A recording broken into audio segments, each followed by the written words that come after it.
all the tanks are in. Over the next week or so, hundreds of fish are going to be showing up here in the aquarium gallery, which means one thing.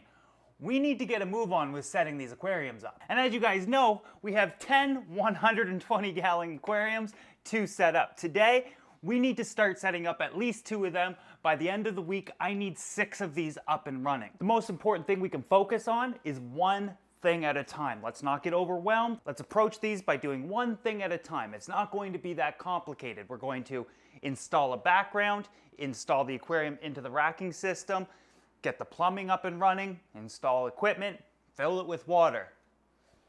Probably a little easier said than done. Now, installing these 3D backgrounds is first on the list. And it's as simple as siliconing them in place. However, all of these aquariums will be on sumps, which means we have to work around a lot of the plumbing.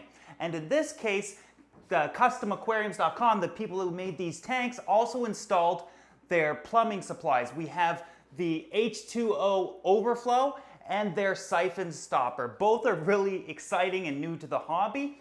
However, some of them won't work with the background. So my goal and my plan here is to install the backgrounds and make the plumbing work around the backgrounds as opposed to vice versa. If I were to try to install these backgrounds with all the plumbing installed, I'd really have to chop up the backgrounds and it wouldn't look as natural as we possibly could. Let's just backtrack for a moment here and let me explain the plumbing situation. Over on the right-hand side, we have the return. This is going to be the return from the pump in the filter or the sump. Then we have the overflow here. This is a 1.5-inch overflow and a 1-inch return. Down here, in the middle of the tank, halfway down, is just a regular bulkhead installed. It's a 1-inch bulkhead. That will be on a ball valve, something that I can turn to open the water, which will drain half the water in the aquarium, allowing me to do really quick water changes. So I need to work around all of this. Now, I wouldn't say any of that is a problem. However, now with the backgrounds that I have, for example, the one from Aqua Decor, they're hollow 3D backgrounds. So I can just kind of silicone this in place so the fish can't get behind it. And there's plenty of room for the plumbing. And I might have to, drill through the background itself, install a screen to allow water to flow in and behind it. But I have one problem with one background. This one here. This is one of my favorites that they had. However, instead of being hollow, it comes in sections and it's solid styrofoam behind it. So what does that mean? Well, if I try to install it on there, I can't because it's going to be obstructed by the plumbing. And if I take out all the plumbing and install it, I'm blocking off all the bulkheads. So I had to come up with a plan. I decided I would install the bulkheads first for this aquarium. The rest are going to be really simple, but this one's going to be the only challenge. I decided I would install the bulkheads first. If you're not familiar with a bulkhead, basically they're a fitting that allows you to run return lines and drains through the walls of your aquarium so you don't have anything above it. And this also allows you to have a sump for filtration. Now, if you've never installed the bulkhead before, they're very straightforward. There's only a few things you need to think about. One is make sure the bulkhead is clean. For me, I like to dip it in water, rinse it off really quickly, and clean the hole that you've already drilled. Now, I've shown you guys how to drill acrylic and glass aquariums in the past, so we're not gonna cover that. Basically, once you know that it's clean, you gotta understand that the gasket, the rubber gasket, goes on the inside of the tank. This forms a watertight seal. Then install it, and most times, you just need to go hand tight, basically as tight as you can put it. So the problem arose when I installed the background. There's still a bit of a lip with the bulkhead, which means that the styrofoam from these backgrounds can't lay flat. So what I decided to do was install the bulkheads, put the background in place, or the section that's going to be covering the bulkheads, take a pen and mark off through the bulkhead onto the styrofoam where they line up. Then I basically carved out where the bulkheads were going to be, and now it fits perfectly flat. Now this isn't enough, but this is going to allow me to silicone the entire background in place. Then we can circle back and figure out how we're going to install all the plumbing. I'm probably going to drill through a lot of the styrofoam, hopefully be able to hide some of the plumbing in the crevices and whatnot, but ultimately I feel like this was the best idea. Now on the contrary, the rest of the backgrounds kind of look like this, where they're hollow. So we can just install it right in place. Now, a lot of the times though, with aquariums with their center brace, you've got to cut your background in half and work around this center brace. However, with custom aquariums, they have this bracing system that is only put in with 2 screws. I've already removed them, and the brace comes completely off. Once I'm done aquascaping the tank, I put it back on. But what this means is now I can have a full background in the tank without having to cut it. So now it just lines up perfectly. I'll install the bulkheads, and plumbing will have to work around the background, but there's still space in behind it for a lot of things to work. Again, I'll have to put some screens so water can flow through and silicone it in place. Moral of the story here is I've got to make sure the plumbing works around the backgrounds and not vice versa. So we'll have to get pretty creative with some of these backgrounds. To install this background, I've already laid them out in the order that they have to go in. So I've just got some silicone here. I'm going to add a liberal amount of silicone to the background and put it in place. This is a very light background, so it should be able to hold itself in place as opposed to needing to brace it. Ideally, you would install a background while the aquarium's laying on its back so it has gravity to hold it in place for the following 24 hours or so for it to cure. You just want to push it in place, put a little bit of pressure on it to squeeze and spread out that silicone. I like to do the perimeter of the background to ensure nothing can get behind it. And then kind of fill in between here.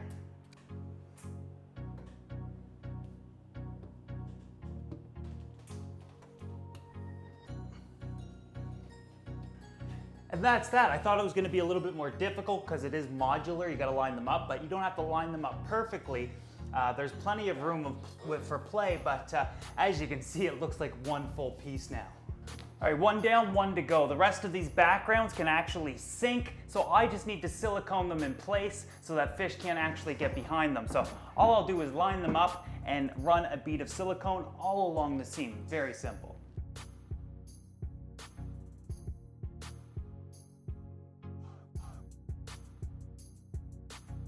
Now, before we think about moving the aquariums into the stands, we have to consider the Ecotech MP40s, which are the wave makers that have to be installed as well. You see, I'm not going to be putting them in the backs of the tanks, and I certainly can't put them in the front, but as you guys remember, this goes on the inside of the tank, and this goes on the outside, so I have to come through this side.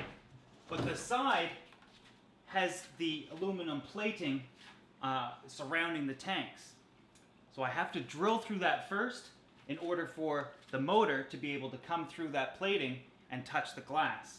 So that's what we're going to be doing next. Fortunately, we have Gary back here with us today. How's it going? So here's the game plan. We're going to pull out this rack. I'm going to drill a rather large hole through the side so that we can fit the motor of the wave maker in. Then take out this bottom tank, replace it with one of the tanks that the background's in, and same with the top.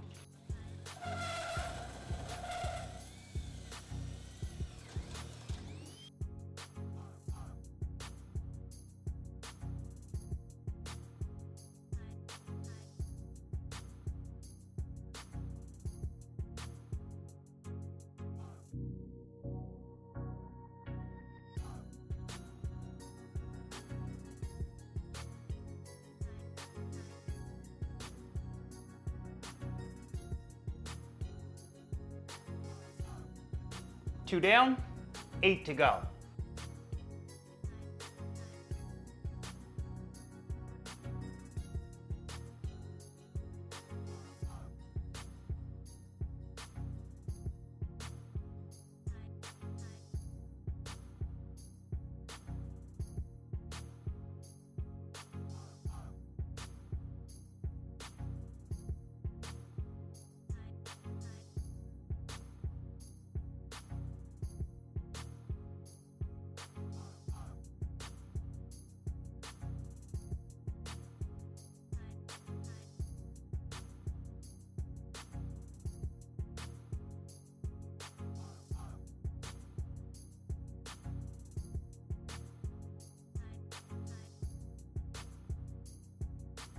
So this is about as far as I could take it today.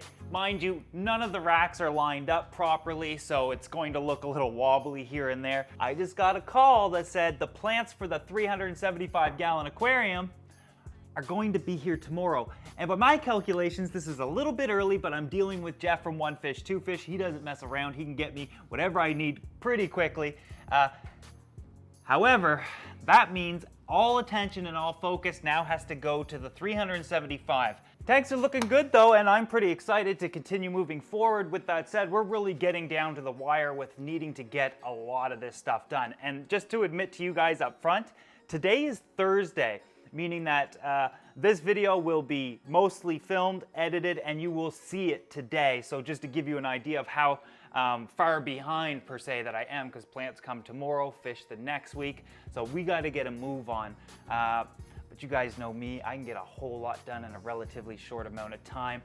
With that said, got to give a shout out to Gary for once again coming over and helping me out. That makes a world of difference to have an extra set of hands here, and he actually really enjoys doing it, so that makes me happy as well. But if you guys are as excited as I am about these racking systems and you're not subscribed to this channel yet, I highly suggest you do so you don't miss any of it. And this coming Sunday, we're gonna set up the 375-gallon tank. Maybe we'll be able to get time to escape it by then, but so much to look forward to. And thanks for coming along, guys.